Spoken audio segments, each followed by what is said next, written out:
E aí, pessoal, beleza? Tudo bem? Seja bem-vindo a mais uma aula. Bom dia, boa tarde ou boa noite, eu não sei o horário que vocês estão acessando. Nós estamos com a aula Texto Argumentativo Parte 2, subtítulo Tipos de Argumentos. Se você está acessando essa aula é porque você já fez, né, já estudou as aulas da semana passada, e essa é uma continuação direta do texto argumentativo parte 1, que foi lançado na segunda-feira passada. Então, para assistir essa aula e entender essa aula, você precisa ter assistido a parte 1. Se por acaso você tiver com dúvidas sobre os assuntos tratados aqui, sobre o que é o texto argumentativo, você precisa voltar para a parte 1, ok?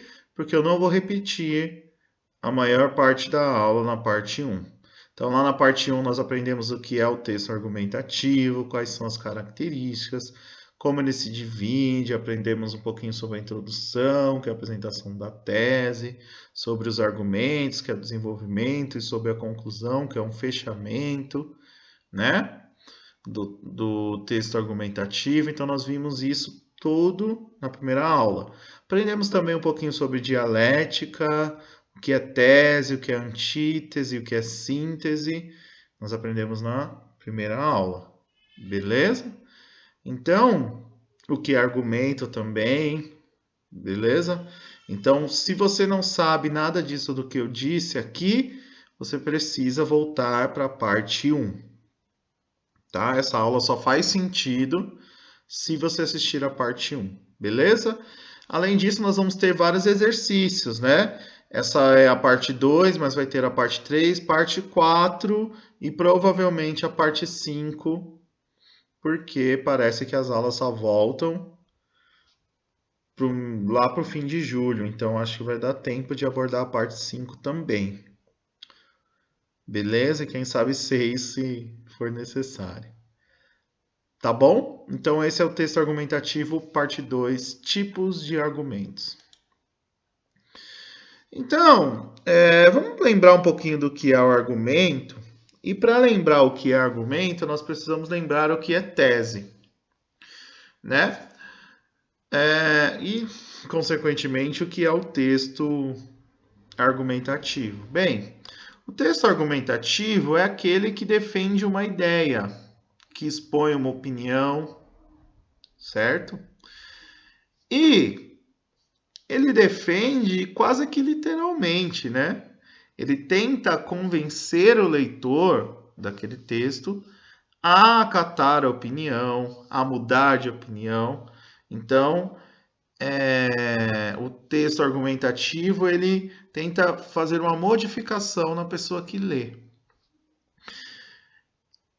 E o texto argumentativo ele parte sempre de uma tese, que é a opinião ou a ideia que uma pessoa, o escritor do texto, tem sobre um determinado assunto. E para sustentar essa tese, nós temos o que nós chamamos de argumentos, que são uma série de fatos ou uma série de informações que sustentam essa tese, ou seja, que fazem essa tese ser coerente, que fazem essa tese ser relevante. Então, essa aula especificamente, nós vamos ver os tipos de argumentos. Na aula passada, nós até lemos um texto longo, um texto argumentativo. Nós percebemos ali alguns argumentos, percebemos ali a dialética, percebemos a conclusão que ele apresenta, que o autor apresenta algumas ideias para mudar, né, o determinado assunto em que ele abordava. Só que agora a gente vai focar mais nos argumentos. Então nós vamos entender que existem vários tipos de argumentos. Beleza? Então, para escrever um texto argumentativo ou participar de um debate, é necessário utilizar argumentos consistentes e bem fundamentados, ou seja, Eu não posso tirar da minha cabeça simplesmente os argumentos. É óbvio que vai sair da sua cabeça de qualquer forma, mas ele precisa estar fundamentado em algo, um fato, uma análise de uma pessoa renomada, de uma pessoa estudiosa. Então precisa estar fundamentado, precisa ter uma base, né? Lógica, uma base coerente com a realidade, né?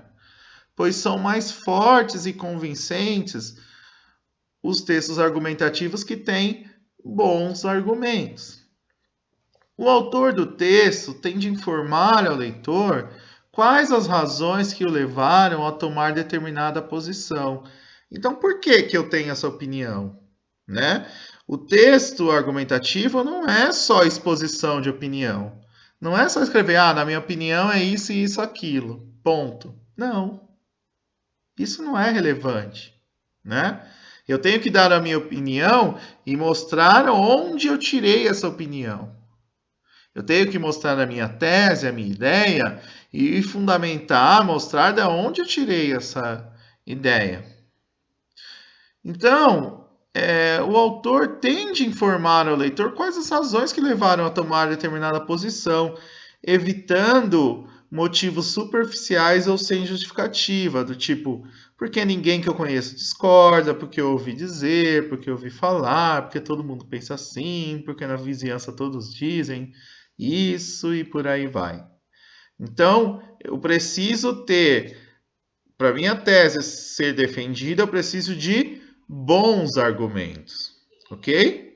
E aqui nós vamos ver, a partir de agora, os vários tipos de argumentos que nós temos para saber utilizar e criar a nossa tese, criar o nosso texto argumentativo, beleza? Mais para frente, na parte 3, já adiantando, nós vamos ver um gênero do texto argumentativo, né, que usa essa tipologia textual, que é o artigo de opinião. E mais para frente, se tiver tempo, né, até porque parece, pelas últimas notícias, parece que nós vamos ficar ainda mais tempo do que o previsto com aulas à distância. Se tiver tempo, nós vamos ver o debate, que é um outro gênero que entra dentro da tipologia argumentar, entra dentro dos textos argumentativos, beleza? Então vamos lá ver os tipos. Então, nós vamos conhecer os diferentes tipos de argumentos. E aí eu preciso que vocês prestem atenção nessas 3 palavrinhas, ó. Tese, e eu deixei marcadinho o T, dados e justificativa. Então, vocês vão perceber que ao utilizar argumentos, sempre eu vou ter um pouco ou um pouco da minha tese geral ou uma tese específica para cada argumento, seja uma opinião ou uma ideia específica dentro de cada argumento.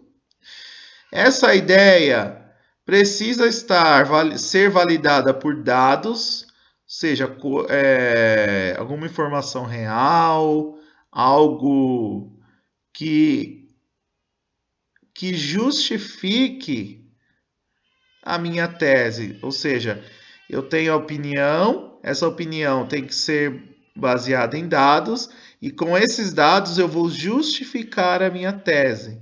Então, a partir daqui, eu vou apresentar os tipos de argumentos e vou deixar marcado o T, o D e o J para vocês entenderem. Onde está a tese, onde estão os dados e onde está a justificativa que usa os dados para validar a tese. Parece confuso, mas vai ficar claro quando a gente for para a próxima tela, tá bom? Então, o primeiro argumento que nós vamos ver é o argumento de autoridade. No argumento de autoridade, o leitor, o auditório, é levado a aceitar a validade da tese ou conclusão defendida a respeito de certos dados pela credibilidade atribuída à palavra de alguém publicamente considerado autoridade na área. Ou seja, eu tenho uma tese, eu uso os dados, eu tenho uma série de dados e justifico usando a opinião de um terceiro, ou seja, de uma pessoa, de um especialista de uma determinada área. Olha, um exemplo, ó. No livro didático X, as personagens que praticam boas ações são sempre ilustradas como loiras de olhos azuis, enquanto as más são sempre morenas ou negras. Ou seja, esse trecho aqui é um dado, ok? Real, né? Os personagens que praticam boas ações são sempre ilustrados como loiras de olhos azuis, enquanto as más são sempre morenas ou negras. Então, ele está baseado em um dado que pode ser comprovado no livro didático X. Só que aí vem a opinião, né? Vem a tese. Podemos dizer que o livro X é racista. Então, esse trecho aqui, é a tese dele. Provavelmente é um texto argumentativo que ele lida com questões sobre racismo. E como ele justifica a tese dele? Usando a palavra de uma pessoa respeitada, né? Uma autoridade dessa área de estudo sobre racismo, que é, no caso, o professor Kabengele Munanga, que é um professor bem famoso, né? Que trabalha na USP. Ele é do Congo, se eu não me engano. Então, ele é africano. Então, vamos lá. É racista, tese, pois, segundo o antropólogo Kabengele Munanga, do Museu de Antropologia da USP, ilustrações que associam traços positivos apenas a determinados tipos raciais são racistas. Então, eu usei o argumento de autoridade. Quem é a autoridade? O Kabengele Munanga. Então, para defender a minha tese, eu apresentei os dados, que era a informação de um livro didático, coloquei minha tese, que o livro é racista, e usei o argumento de autoridade, ou seja, eu usei as palavras de um especialista para validar o meu argumento. Tudo bem? Tranquilo aqui o que é o argumento de autoridade? E eu estou falando rápido mesmo, se vocês quiserem, vocês podem rever, pausar, voltar um pouco o texto, então pode ver várias vezes, ok? E é bom ver mesmo, porque nós vamos fazer atividade ao fim dessa aula, beleza? E nós temos um outro tipo de argumento, que é o argumento por evidência. No argumento por evidência, pretende-se levar o auditório, né? Toda vez que eu falo auditório, é o leitor, ok? A admitir a tese ou conclusão, justificando-a por meio de evidências de que ela se aplica aos dados considerados. Ok? Vamos ver um exemplo?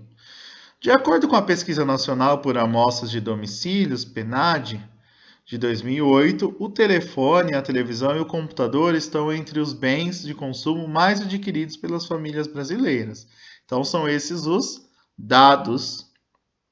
Beleza? Esses dados mostram que boa parte desses bens de consumo está ligada ao desejo de se comunicar. Essa é a minha tese, ok? Essa é a minha opinião. A presença desses 3 meios de comunicação entre os bens mais adquiridos pelo brasileiro é uma evidência desse desejo. Ou seja, eu peguei um dado, dei minha opinião e usei esse dado como evidência, ou seja, como uma forma de provar o que eu tinha dito, ok? A minha tese. Então, eu peguei uma evidência de fora para provar a minha tese. Então, ele é bem diferente do primeiro caso, né? No primeiro caso, eu uso o que alguém falou. Nesse caso específico, eu uso uma evidência da sociedade em si, né? Então, uma evidência para justificar o meu argumento, ok? Então, esse é o argumento por evidência. Próximo. Deixa eu tirar meu vídeo daqui. Vou pôr aqui no meio. Ó. Argumento por comparação. Analogia, né? Toda vez que a gente fala de analogia, nós estamos comparando uma coisa a outra. São coisas análogas, ou seja, coisas comparáveis. No argumento por comparação, o escritor, né, o argumentador, pretende levar o auditório, o leitor, a aderir à tese ou conclusão com base em fatos de semelhança ou analogia, evidenciados pelos dados apresentados. Então, olha o exemplo. Ó. A quebra de sigilo nas provas do Enem 2009, denunciada pela imprensa, nos faz indagar quem seriam os responsáveis. Então, esse é um dado. A imprensa denunciou, né, fez uma quebra de sigilo nas provas do Enem de 2009 e fez uma denúncia. Agora vem a minha tese, ó. O sigilo de uma prova do Enem deve pertencer ao âmbito das autoridades educacionais e não da imprensa. Assim como a imprensa é responsável por seus próprios sigilos, as autoridades educacionais devem ser responsáveis pelo sigilo do Enem. Ou seja, eu comparei uma característica da imprensa para defender a minha tese. Então, uma característica da própria imprensa, a minha crítica, a minha opinião era contra a imprensa, então usei uma característica específica da própria imprensa comparada com a característica do Enem, né? Estão entendendo? Então, eu fiz uma comparação para defender a minha opinião de uma coisa com outra. Vamos para o próximo. O argumento por exemplificação. No argumento por exemplificação, o argumentador baseia a tese ou conclusão em exemplos representativos, os quais por si sós já são suficientes para justificá-las. Então, vamos ver o exemplo. Ó. Vejam os exemplos de muitas experiências positivas. Jundiaí, Campinas, São Caetano do Sul, Campina Grande, etc. Sistematicamente ignoradas pela grande imprensa. Então, esse é um dado, que a imprensa não vê as experiências positivas nessa cidade. Olha a justificativa. Ó. Tantos exemplos levam a acreditar, e aí eu dou a minha tese, que existe uma tendência predominante na grande imprensa do Brasil de só noticiar fatos negativos. Então, eu dou um exemplo, meu dado é um exemplo, e aí eu nem preciso justificar. Eu só falo, olha, por esses exemplos, e aí, posteriormente, eu ponho a minha tese. A gente já pode ver que existe uma tendência predominante na grande imprensa do Brasil de só noticiar fatos negativos. Ok? Então, o de exemplificação é bem parecido com o de evidência, ok? A diferença é que eu estou usando alguns casos para exemplificar, mas não deixam de ser algumas evidências, beleza? E nós temos também o argumento de princípio. No argumento de princípio, a justificativa é um princípio, ou seja, uma crença pessoal baseada numa constatação lógica, científica, ética, estética, etc., aceita como verdadeira e de validade universal. Então, nós temos várias coisas que são aceitas como verdadeira e validade universal. Deixa eu ver se eu acho um exemplo aqui. por exemplo, que fazer exercício faz bem. Isso é uma verdade universal, então todo mundo acredita nisso, né? Fazer exercícios faz bem. Então, quando eu uso um princípio, uma verdade universal, para justificar a minha tese, eu estou usando o argumento de princípio. Mas vamos ver o exemplo, tá? Os dados apresentados, por sua vez, dizem respeito a um fato isolado, mas aparentemente relacionado ao princípio em que se acredita. Ambos ajudam o leitor a chegar a uma tese ou conclusão por meio de dedução. Ou seja, eu apresento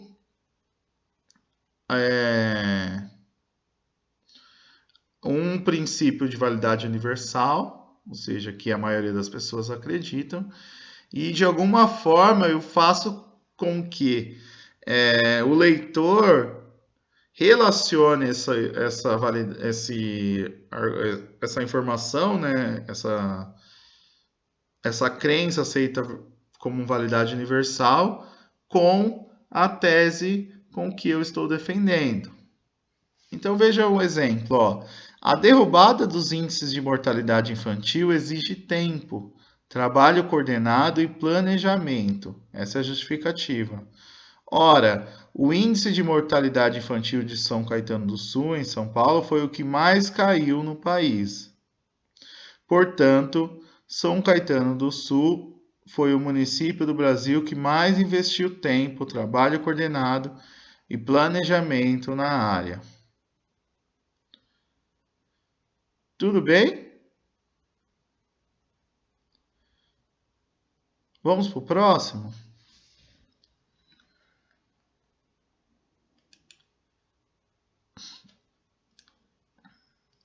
E aqui nós temos o argumento por causa e consequência. No argumento por causa e consequência, a tese ou conclusão é aceita justamente por ser uma causa ou uma consequência dos dados. Nossa, que confuso! Não, esse é bem tranquilo. Vamos ver o exemplo. Ó. Não existe políticas públicas que garantam a entrada dos jovens no mercado de trabalho. Esse é um dado. Assim, boa parte dos recém-formados numa universidade está desempregada ou subempregada. É a tese, é a minha opinião. O desemprego e o subemprego são uma consequência necessária das dificuldades que os jovens encontram de ingressar no mercado de trabalho. Ou seja, eu apresentei uma consequência de um dado para justificar a minha tese.